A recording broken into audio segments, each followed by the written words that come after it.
এটা ফেসবুকে দেখানো হয়েছিল ভিডিওটা, যে অনেকটা জঙ্গি স্টাইলে একজন লোক মুখে কাপড় বেঁধে একটা মঞ্চের মধ্যে কথা বলছে এবং তার দুই পাশে দুজন লোক অনেকটা জঙ্গি আইএস স্টাইলের মুখে কাপড় ঢেকে হাতে বন্দুক নিয়ে তারা দাঁড়িয়ে আছে প্রহরায়।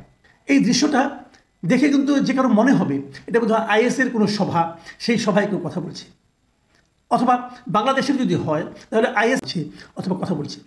যে বক্তা উনি কথা বলেছেন আরবিতে, সেক্ষেত্রে আরও বেশি হতে পারে যে জঙ্গি সংগঠন হবে, কারণ এটা বাংলাদেশের হওয়ার সম্ভাবনা বেশি অনেকের কাছে মনে হবে এই কারণে যে এটার পেছনে আবার বাংলায় লেখা একটা ব্যানার ছিল এবং সেটা হলো একটা জামিয়া ইসলামিয়া মাদ্রাসার ব্যানার, যার আগে লেখা ছিল যশোর, মানে যশোর জামিয়া ইসলামিয়া মাদ্রাসার একটা ভিডিও। তাহলে কি যশোর জামিয়া ইসলামিয়া মাদ্রাসার এই ধরনের জঙ্গিবাদের চর্চা হয়, জঙ্গি শিক্ষা দেওয়া হয়, এ ধরনের ধারণা মানুষের মধ্যে তৈরি হতে পারে। তৈরি হওয়ার আরও একটা কারণ হলো এই ছবিটাকে প্রথমে যারা দিয়েছে ফেসবুকে, অনেকে এই ছবিটি বাদের প্রচার বাংলাদেশে হচ্ছে এই ধরনের। তো ঘটনা আসলে কী ছিল এটা আপনারা এর মধ্যে মোটামুটি জানেন, তবু আমি আরও একবার আপনাদেরকে যারা জানেন না তাদের জন্য একটু বুঝিয়ে দিতে চাই, একটু মানে আপনাদের উপলব্ধির সুবিধার্থে। এই ঘটনাটা হলো যশোরের এই মাদ্রাসায়, এবং এই ঘটনা যেদিন ঘটে সেদিনই কিন্তু ওরা এটা নিয়ে পুলিশকে জানিয়েছিল এবং এটা ছিল আসলে ওদের একটা বার্ষিক অনুষ্ঠানের আয়োজন ছিল ওই মাদ্রাসার, যা নাকি ওখানকার শিক্ষার্থীরাই আয়োজন করেছিল এবং সেখানে যেমন খুশি তেমন সাজো, এই ধরনের অনুষ্ঠান কিন্তু আমরাও করেছি ছোটোবেলায় স্কুলে, যেমন খুশি তেমন সাজো। ওই যেমন খুশি তেমন সাজো যে পার্টটা, সেই পার্টের একটা অংশ ছিল এটা।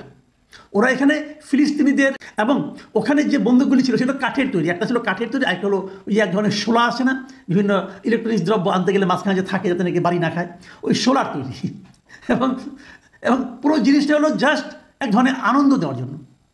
সেটাকেই যিনি প্রথম পাঠিয়েছেন ফেসবুকে, এটাকে করেছেন, উনি একটা বদ মতলব নিয়ে সেটাকে জঙ্গি হিসাবে প্রমাণ করার চেষ্টা করেছেন।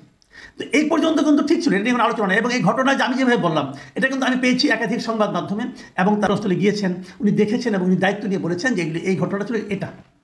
ওই মাদ্রাসা যিনি প্রিন্সিপাল আছেন তিনিও বলেছেন যে এই ঘটনাটা এরকম ছিল এবং আমরা ওই দিন রাতেই এই বিষয়টা পুলিশকে অবহিত করেছিলাম যদি কোনো বিতর্ক তৈরি যাতে না হয়।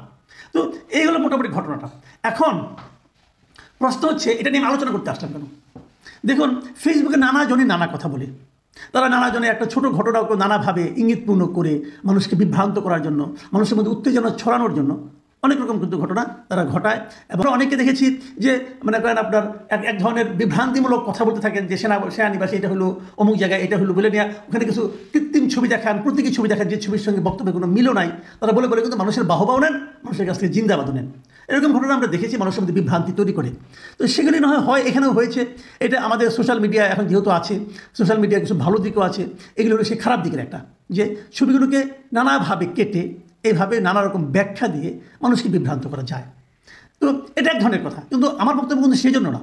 আমার বক্তব্যটা আজকে আলোচনাটা আমি যে কারণে অবতারণা করছি সেটা হলো এই যে ছবিগুলো, এটা দুটো দিক আছে। আমি দুটো দিক, শেখ হাসিনার পুত্র সজীব ওয়াজেদ জয় ওনার ভেরিফাইড ফেসবুক পেজে এই ছবিটা দিয়েছেন এবং দিয়ে ওখানে তিনি কিছু কমেন্ট করেছেন।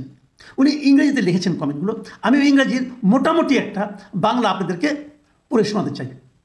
তিনি লিখেছেন যে অস্ত্র প্রদর্শন এবং জনসম্মুখে বক্তব্য দেওয়ার এই ধরনের প্রকাশ্য ঘটনাগুলো আওয়ামী লীগ সরকারের শাসনামলে আইন প্রয়োগকারী সংস্থা দ্বারা প্রতিরোধ করা হয়েছিল, কিন্তু ইউনূস সরকারের অধীনে এই গোষ্ঠীগুলো আবার এই যে ঘটনাটা এখানে ঘটেছে, এই ধরনের ঘটনা আওয়ামী লীগ আমলে হলেও ঘটতো না। মানে উনি প্রথমত ওনার বক্তব্যের মাধ্যমে বুঝিয়ে দিয়েছেন যে এটা কোনো যেমন খুশি তেমন সাজোর ফান না, এটা প্রকৃতপক্ষেই এখানে ধর্মান্ধতা এবং ধর্মের নামে জঙ্গিবাদ লালন করার, জঙ্গিবাদ প্রশিক্ষণ দেওয়ার একটা গোষ্ঠী বাংলাদেশে এখন আছে। এবং এটা যদি আওয়ামী লীগ সরকার যখন ছিল তখন এই ধরনের ঘটনা এখানে হতে পারতো না। কিন্তু ডক্টর ইউনূসের সরকার যখন আসছে এখন তারা এই গোষ্ঠীগুলো আবারও জনবল সংগ্রহ করছে, অস্ত্র সংগ্রহ করছে এবং এইভাবে ট্রেন্ড আপ করছে।